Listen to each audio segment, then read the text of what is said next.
Hi all, and welcome to lesson number 24 on the planning approach, rules for material imbalances. Now in the previous lesson we looked at rules for material imbalances also and focused on the art of trading and not trading. In this lesson we will look at the activation of your extra material.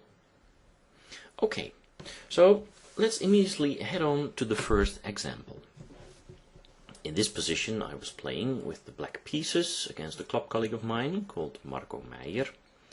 And White's last move was King F1 to E2. Okay, now of course the goal of this move is to prevent my rook from entering down the D file into the white camp. Preferably via D2 for instance, where I would attack no less than 1, 2, 3, 4 white pieces, be it directly or indirectly. Okay, well after King E2 I was faced with the question of how to convert my extra material. Of course I have a rook. I have a rook versus a bishop, right? And we all know that the rook is worth 5 points and the bishop is worth 3 points.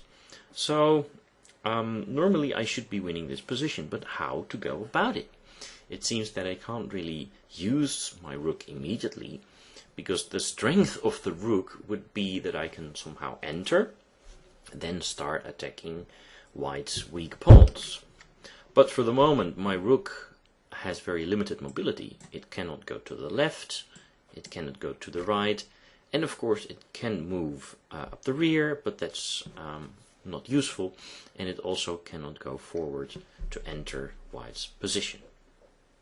So you could say that I have a tank, right?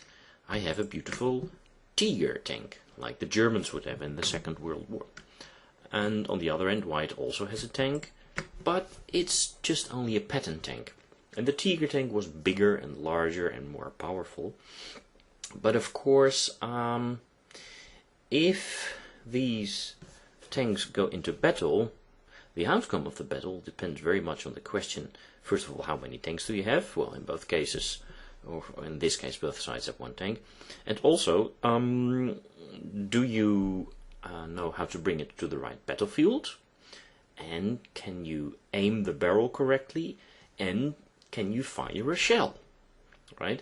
So I think this example is really about bringing the tank into place, aiming the barrel in the right direction, and then fire the shell, so that in the end my 5 points will be of more value than White's 3 points.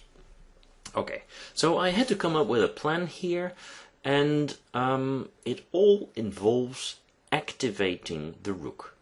So at the moment my rook has limited mobility, so what should I do? I should increase its mobility.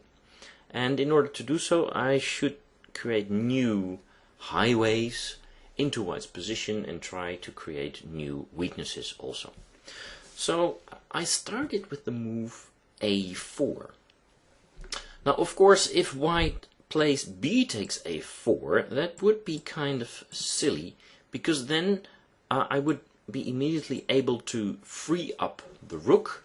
I'm now not only threatening to enter on C2 with check, where I would be sitting on my beloved second rank, but I'm also threatening to win this white pawn. And immediately I don't have vertical activity, but I also have the much wished for horizontal activity. So that's one of the ideas of A4. White really cannot take that pawn. Okay, the second idea we will see in a minute. White played here bishop F3. He really doesn't have too much to do. And now I played A takes B3 and A takes B3. And the result is that now the A file has become completely free. And of course this is a beautiful highway into White's position, and